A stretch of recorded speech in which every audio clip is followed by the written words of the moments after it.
Alright, listen up, family. Sit all the way down for this one, because what I am about to lay in front of you tonight is the ugliest thing to crawl out of New York City in 10 years, and before this is over you are going to understand something that nobody else covering this story has the nerve to say out loud. One of these men is finished. Not slipping. Not cooling off. Finished. And here is the part that is going to have the comments section on fire in about 4 minutes. He did it to himself, on camera, on a podcast he is getting paid very well to sit on, in front of the same audience that used to ride for him with their whole chest. I am going to show you the receipts in order. I am going to show you the exact sentence that lit the match, the exact number that turned it into a money fight, and the exact 90 seconds where a man who has hated 50 Cent for 20 years walked into the room and turned a small argument between rappers into a career obituary. And I need you to stay with me all the way to the end, because the last thing I am going to break down for you is the one silence in this whole mess that should be terrifying everybody involved. Not a diss. Not a subliminal. A silence. So let me set the table properly, because context is everything with New York. This summer was supposed to be a coronation. The Knicks finally brought a championship back to the city a couple of months ago, and you could feel it in the air, people hugging strangers in the street, grown men crying on the train.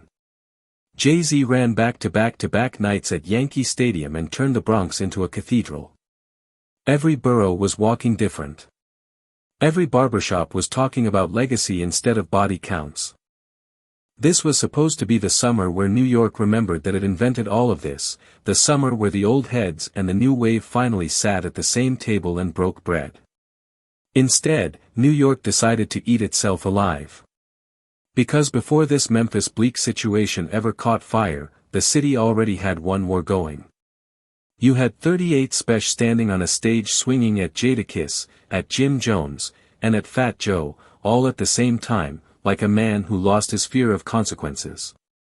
Grown legends, decorated catalogs, people with plaques on their walls, and they are trading shots in public like it is 1996 and nobody has a mortgage. And that alone had the timeline in a chokehold for 2 straight weeks. But then the second front opened. And this one, I am telling you with love, is over the dumbest reason 2 grown men have ever gone to war in the history of this culture. Memphis Bleek versus Uncle Murda and Tony Yayo. Somebody go remind these men what year it is. We are in 2026. There are people watching this video who were not born when 50 Cent and Jay-Z were actually beefing. There are kids in high school right now who think Rockefeller is a vintage t-shirt brand. And yet here we are, watching men in their 40s and 50s reopen a wound that healed before the iPhone existed, and doing it for clip money. Here is how it started, and I want to be precise, because everybody online is telling this wrong. Memphis Bleek sat down for an interview and got asked about Tony Yayo talking about Jay-Z. And instead of ducking it, Memphis Bleek chose a word. One word. He called Tony Yayo and Uncle Murda dependents. That was it. That was the whole spark. He framed it like their relationship with 50 Cent is a payroll situation, not a partnership, and then he went further and said if 50 Cent cut them off for 1 calendar year, they would be sitting in a shelter. Now listen to me carefully. That sentence is not a joke, and it is not a small shot. In this culture, calling a man a dependent is the single most surgical insult you can throw at somebody who has spent 2 decades building a reputation as a boss. You did not question his talent. You did not question his catalog.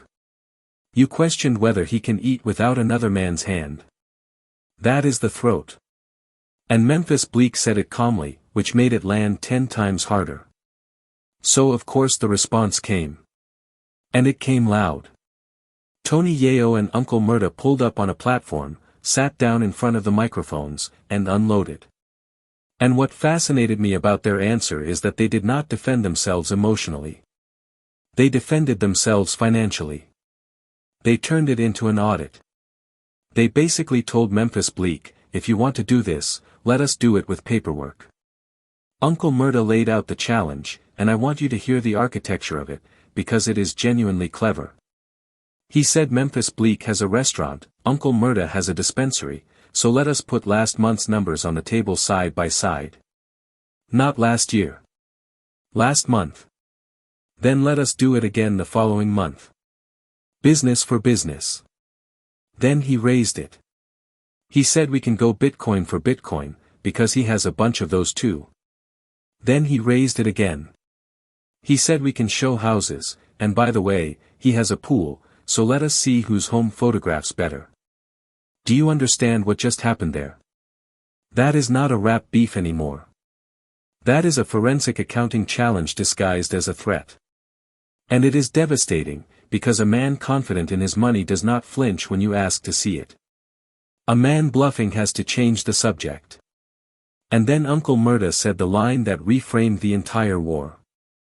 He pointed out that they are getting paid real money just to sit there and record the podcast where the argument is happening. Read that back slowly. The argument itself is the product. The beef has a revenue stream. They are not fighting to protect their honor, they are fighting inside a business that pays them by the episode. And then he did something that I genuinely did not expect, and this is where the story stops being a beef and starts being a case study. Uncle Murda started listing revenue. Not bragging vaguely. Listing. He said he just signed a deal with Empire for 7 figures on the music side, and he shouted out the executives by name while he said it. He said the dispensary is performing. He said the podcast money is real. And then he closed the whole thing with the sentence that his critics are going to be quoting against him for the rest of his career, because he said he does not depend on 50 Cent, he gets money with 50 Cent, and then he said he performs alongside 50 Cent all over the world, somewhere in the range of 10 to 12 shows in a single month. 10 to 12 shows in a month. He said that as a flex.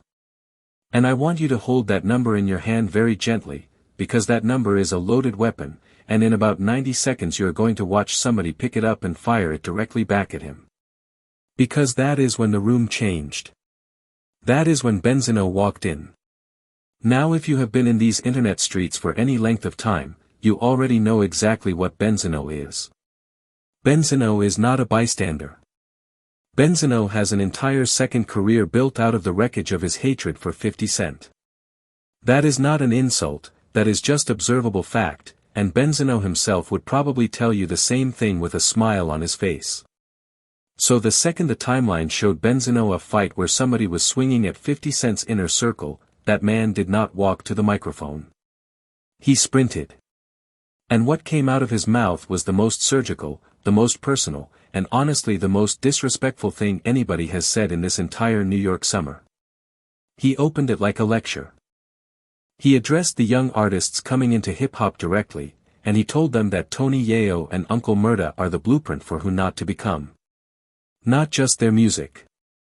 Their lives. Then he built the argument, and here is where it gets ugly.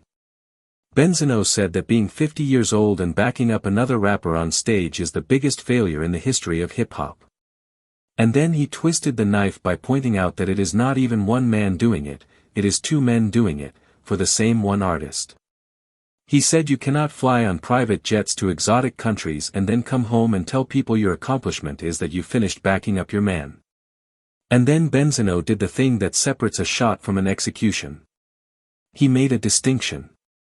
He said it is not like Spliff Star with Busta Rhymes, because Spliff Star is part of the show, part of the actual creative machine, part of the success.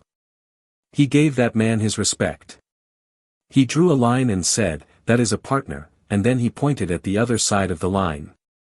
That is a rhetorical move most people are not slick enough to pull off. By giving one hype man genuine credit, Benzino made it impossible for anybody to say he was just hating on the role. He made it about these 2 specific men. Then came the part that is going to live on the internet forever. Benzino brought up watching 50 Cent perform at a college, wearing a football jersey with a number on it. And then he described looking at Tony Yayo and Uncle Murda standing there in the same jersey, wearing the same number.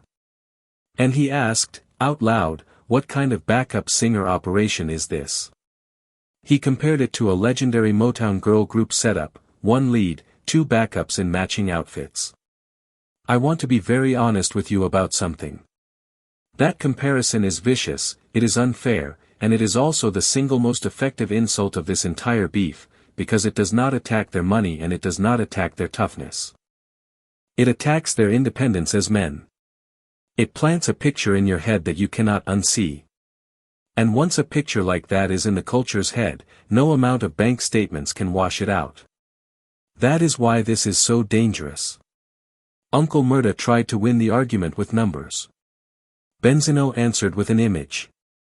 Numbers can be disputed. Images cannot. Now stay with me, because Benzino was just getting warmed up, and the next section of what he said is the part that everybody skipped over, and it is by far the most consequential. He turned his attention to 50 Cent's fanbase, and he went after them with real venom. He called them loyal to a fault. He said they will believe anything they are told. And then he started listing things he says never materialized. He brought up a streaming deal that was announced with enormous fanfare, and he said flatly that he called it fake at the time, on multiple podcasts, and that he was right. He said the announcement existed purely to generate clicks and comments and fan excitement. He said the giant headquarters building that circulated online as a rendering was also never real. And then he asked the question that actually stung. He said, "Where are all of you now? All the loyal ones. All the defenders. Where is the noise now?" Because that is the real strategy. Benzino was not trying to win an argument with Uncle Murda or Tony Yayo. He was trying to break the trust between 50 Cent and the audience that protects him. That is a completely different kind of attack. You are not fighting the king. You are whispering to the army. He kept going. He said 50 Cent has no problem disrespecting Jay-Z and disrespecting Diddy, and then he pointed out that both of those men still have motion in the culture. And then he said the line that made the whole internet inhale at once. He said Diddy has more motion sitting in jail than 50 Cent has right now. Whether or not that is true, understand what it is built to do. It is built to make a man whose entire brand is winning look like he is losing. And now we arrive at the section I have been building toward this whole time, because this is where Benzino stopped talking about business and started talking about manhood, and this is the part that Tony Yayo and Uncle Murda cannot answer with a bank statement. Benzino brought up the $1 million worth of game appearance. And specifically, he brought up Wallo. If you have not seen that episode, you need to, because it is a masterclass in tension. Tony Yayo and Uncle Murda sat down with Gilly and Wallo, and at a certain point the conversation went somewhere neither of them expected. Wallo did not laugh. Wallo did not soften it. Wallo looked at both of them, in their faces, in their chairs, and told them plainly that they were scared during a particular incident. He said the first thing they did was reach for a phone. And according to Benzino, and honestly according to anybody who watched the footage, they had no answer. Two men who have built entire personas on being unbothered, unshakable, connected, dangerous, and they sat there and absorbed it. Benzino's whole point was that Wallo disrespected them to their face and got away with it. Not online. Not on a subliminal. In the room. And then Benzino connected it back to the money talk, and this is the checkmate. He said all that gangster talk and all that money talk, and the dispensary is not doing anything. He dismissed the entire financial defense in one breath. Then he found the softest target in the entire conversation and went straight for it. He mocked Uncle Murda for mentioning taking his kids to Disney. He asked whether that is supposed to be a flex. He asked whether a grown man expects credit for taking his own children to a theme park. Now let me be clear, because I do not want anybody misunderstanding where I stand. Attacking a man for spending time with his children is low. It is genuinely low. But I have to tell you why it worked, because the mechanics matter here. It worked because it collapsed the distance between the image and the reality. These men had spent the whole interview presenting themselves as global, wealthy, untouchable figures. Then a family detail slipped through. And Benzino used that ordinary human detail to make the whole flex look inflated. That is the technique. Find the most normal thing a man says about himself, and hold it up next to his biggest claim. And then Benzino delivered the verdict. He said he does not see them lasting in this game. He said their podcast numbers are trending down. He said if you take 50 Cent out of the conversation, they have nothing left to discuss. And sit with that, because underneath the disrespect there is an actual argument worth examining honestly. If your entire content engine runs on stories about a bigger star, what happens when that well runs dry? What is the second act? That is not a hater's question. That is a business question. Every single person listening to me right now who has ever built anything on somebody else's platform knows that question keeps you up at night. Then Benzino went one step further, and this is the part where a lot of people online said he crossed a line permanently. He started talking about their personal lives. He pointed out that in all these exotic countries and all these expensive meals, you never see either of them with a woman. Ever. He said if they have somebody, they are hiding her. He addressed the women directly, said he did not want to disrespect them, and then said something far worse than a disrespect. He told those women that these men are ashamed of them, that they do not post them, that they do not care about them. That is not a diss anymore.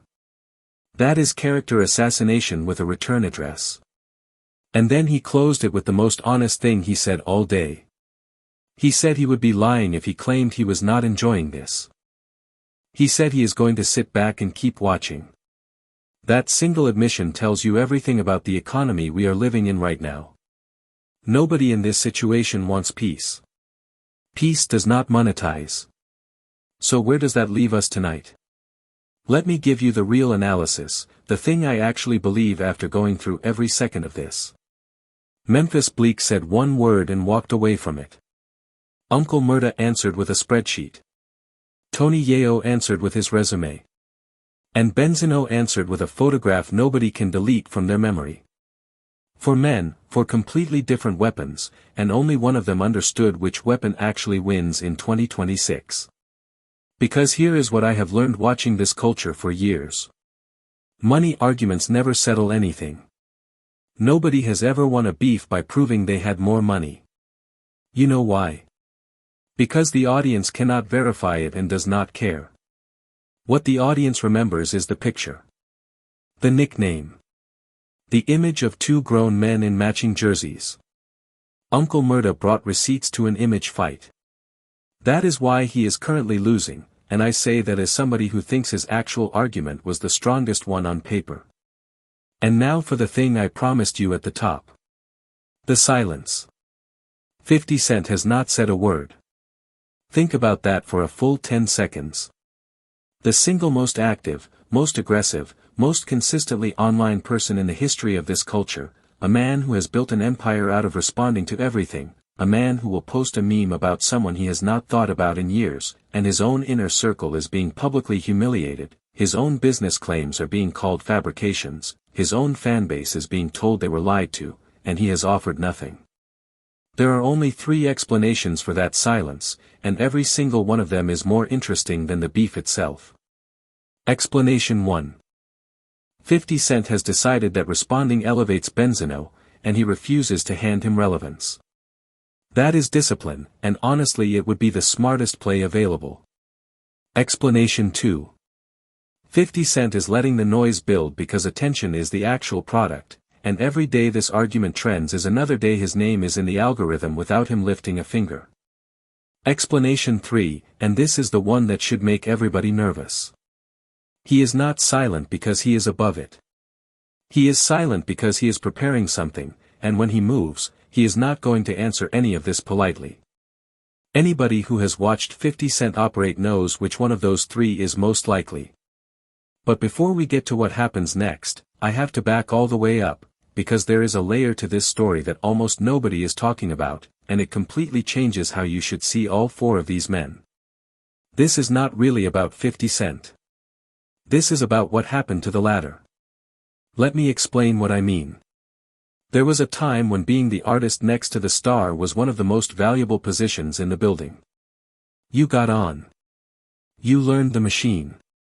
You watched how the deals got structured. You saw how the tours got routed. And then, if you were smart, you took that education and you built your own thing. That was the ladder. That was the whole point of a crew. Memphis Bleek climbed that ladder. Whatever anybody wants to say about his catalog, Memphis Bleek walked into the building with the biggest artist of a generation, watched the operation up close for years, and then walked out with a business. Tony Yayo climbed a version of it too. Uncle Murda has been in these New York streets since forever, with more genuine mixtape credibility than most people give him credit for. So all four of these men, in their own way, are products of the same system. The problem is that the system does not exist anymore. The ladder got pulled up. The label infrastructure that used to turn a hype man into a mogul evaporated. And what replaced it, in 2026, is the microphone in front of a camera. That is the new ladder. That is the only reliable revenue for a veteran artist who is not headlining arenas. And here is the tragedy at the center of this entire beef. The podcast economy pays these men to metabolize their own past. It pays them to tell stories. And the most valuable story any of them owns is a story about somebody more famous than they are. So the incentive structure is diabolical. Tony Yayo gets rewarded, financially and algorithmically, for talking about 50 Cent. Uncle Murda gets rewarded for the same thing. Memphis Bleek gets rewarded for talking about Jay-Z. And every single one of them knows it.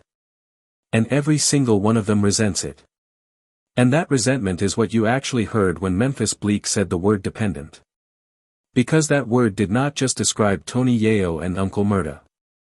That word described the entire generation. And that is why it detonated the way it did. You do not react like that to an insult that is false. You react like that to an insult that is a little bit true. Now let me take you through the escalation ladder step by step, because I want you to see how fast this went from a conversation to a career threat. Step 1 was a single word in an interview. That is all. Nobody was calling anybody out. It was an answer to a question. Step 2, the clip gets chopped up and pushed out by every aggregation page on the internet with the most inflammatory caption possible. Notice that the men involved did not escalate this. The distribution machine escalated it. The clip that traveled was not the nuanced version, it was the 12-second version. Step 3, the response arrives, and instead of matching the tone, it goes nuclear. Money challenges. House comparisons. Cryptocurrency comparisons. The stakes get raised from reputation to net worth.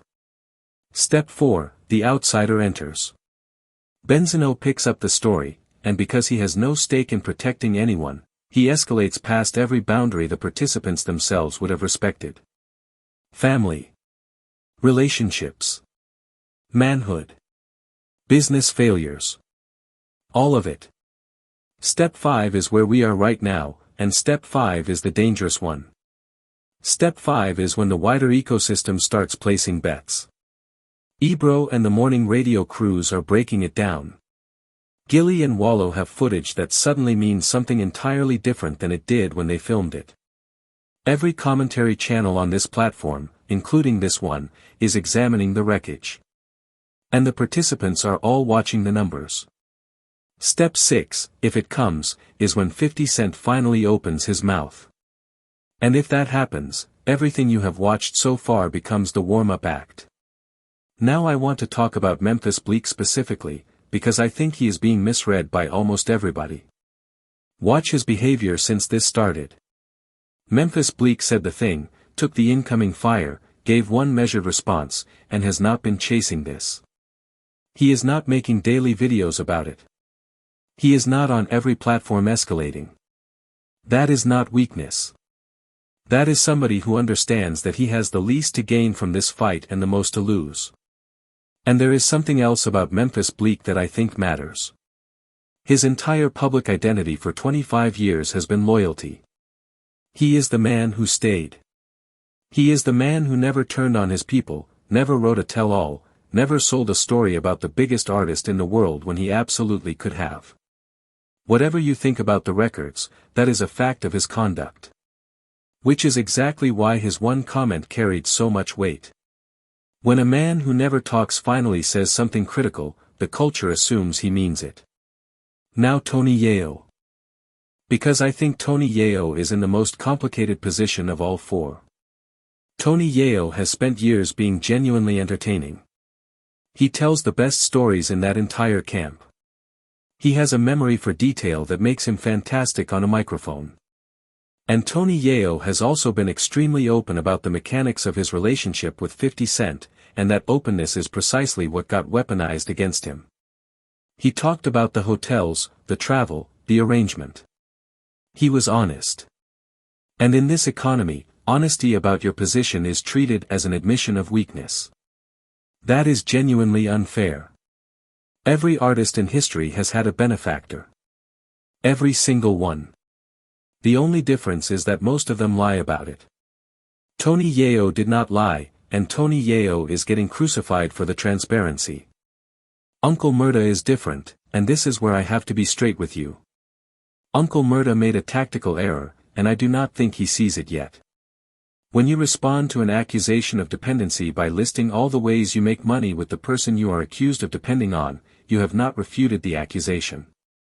You have documented it. Every single item on his list, the shows, the travel, the performances, 10 to 12 times in a month, all of it lives inside the same orbit. The Empire deal is his strongest card, because that is genuinely independent revenue, and he mentioned it in passing before returning to the shows. He argued the wrong case. And Benzino, who is a professional at this, spotted it in about 9 seconds and built his entire demolition around it. And there is one more piece of this that I have to put on the table, because it is the piece that makes this whole thing feel personal instead of professional. Brooklyn. Memphis Bleek is Brooklyn. Uncle Murda is Brooklyn. Same borough. Same blocks in some cases. Same era of coming up. And Uncle Murda actually said it out loud in his response, that he was surprised, genuinely surprised, that Memphis Bleek of all people would be the one talking about him, because they come from the same place. You have to understand how heavy that is. In New York, borough loyalty used to be the one thing that overrode label loyalty. You could be signed to opposite sides of the biggest rivalry in the culture and still nod at each other in the deli. That was the unwritten agreement. Rockefeller and G-Unit could go to war on wax while the men inside them still respected the geography. That agreement is gone. And this beef is the proof. Because Memphis Bleek did not swing at somebody from another city. Memphis Bleek swung at 2 men from his own side of the bridge. And Tony Yayo and Uncle Murda did not answer with borough respect, they answered with a challenge to open their books. That is a level of separation that nothing has ever been able to fix in this culture. Money fights leave a residue that music fights never do. And I want you to notice something else about the way Tony Yayo handled his portion of this, because I think it is genuinely revealing. Tony Yayo did not lead with anger. Tony Yayo led with pride. He talked about the arrangement like a man who is proud of the position he occupies, proud of the loyalty, proud of the length of the run. There is something almost admirable in it, and there is also something in it that made him extremely easy to attack. Because pride in your position is only a strength if the audience respects the position. And Benzino spent his entire monologue attacking the position itself. Not the man. The chair the man is sitting in. That is the most brutal part of this whole thing. Tony Yayo defended his loyalty. Benzino attacked the concept of loyalty being a career. Those two arguments do not even meet in the middle. They are not having the same conversation. Meanwhile Memphis Bleek is standing over here holding the match that started all of it and saying almost nothing, which, if you want my honest read, is the single most strategic thing anybody in this story has done. And here is a question I have not seen a single person ask, and I think it is the most important question in the entire situation. What does Jay-Z think? Because remember how this actually began. It began with Tony Yayo saying something about Jay-Z. That is the root. Memphis Bleek did not wake up one morning and decide to attack 2 men in Brooklyn for no reason. Memphis Bleek responded to a conversation about the man who changed his life. He was defending, not attacking. And that context has been completely erased from the way this story is being told online, because the defense makes a boring clip and the insult makes a great one. So Memphis Bleek is currently being framed as the aggressor in a fight he entered as a defender. That happens constantly now, and almost nobody notices it in real time. And if you want to know why Memphis Bleek has not escalated further, that is your answer right there. He already did what he set out to do. Everything after that is other people's business. And now Benzino, because we cannot pretend he is a neutral narrator in this. Benzino is the most fascinating figure in this entire situation, and I need to hand him credit and criticism in the same breath. The criticism first. Benzino has an obvious, documented, decades-old motive. Every word he says about 50 Cent arrives pre-discounted, because he has never once been capable of discussing that man neutrally. And attacking men over their relationships and their children is beneath any adult. But here is the credit, and this is why he is so effective. Benzino understands modern attention better than almost anybody his age. He did not attack the strongest point, he attacked the softest one. He did not argue about money, because money arguments are unwinnable and boring. He went straight for the image, the identity, and the manhood, because those are the things an audience can actually feel. And he understood the most important rule of this era, which is that the goal is not to convince the man you are attacking. The goal is to give the audience a phrase they will repeat. That is the entire game now. One repeatable phrase beats 100 verified facts. That is why Uncle Murda's spreadsheet lost to Benzino's photograph. That is why Tony Yayo's honesty lost to a jersey comparison. So now let me answer the question I know you are all typing right now, which is, who actually won? And my honest answer is going to frustrate some of you. Nobody won. But somebody definitely lost. Memphis Bleek did not win, because he lit a fire and gained absolutely nothing from it. His restaurant did not sell more plates because of this. His legacy did not grow. He handed the internet a week of content and got a headache in return. Tony Yayo did not win, because his greatest asset has always been that people genuinely like him, and this whole cycle has made him the punchline in a conversation about dignity rather than the storyteller everybody enjoys. Benzino did not win either, and I want to be very clear about this, because his relevance in this story is entirely borrowed. The moment this beef dies, Benzino has nothing again. His entire position depends on other people being in conflict. That is not a career. That is a weather pattern. And 50 Cent, by saying absolutely nothing, has quietly taken the strongest position on the board without spending a single word. But Uncle Murda took the real damage. And I need to explain why with precision, because this is not about who was meaner. Uncle Murda took the damage because he responded to a question about his independence by proving how much of his life happens next to somebody else. He put a number on it. 10 to 12 shows in a month. He said it as a boast and it will be quoted as a confession for the next 5 years. And when Benzino tied that to the jersey image, it locked the frame in place permanently. That is the whole lesson, and it applies to every single person watching this right now, whether you rap or not.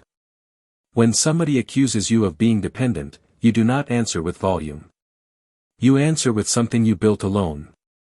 Now let me tell you what happens next, because I have watched this pattern enough times to see the shape of it. The first thing that happens is somebody makes a record. It always happens. Uncle Murda in particular has an entire tradition of putting the year's drama into song form, so the odds of a track existing about this are essentially 100%. And the second a record drops, this stops being a podcast argument and becomes a permanent entry in the catalog. Records do not expire. Podcasts scroll away. The second thing that happens is the podcasts double down, because the numbers will tell them to. Everybody involved is going to look at their analytics this week and see exactly which episode outperformed everything else, and that data is going to make the decision for them. Nobody chooses peace when conflict pays triple. The third thing is the one I actually worry about. Somewhere in this, a third party who is not getting paid, who does not have a podcast, who is not sitting on a 7-figure deal, is going to take one of these insults personally on behalf of somebody they admire. That is how New York situations have always turned from entertainment into tragedy. Not because of the principals. Because of the audience. And that is the part one need this comment section to think about seriously. Because we love this.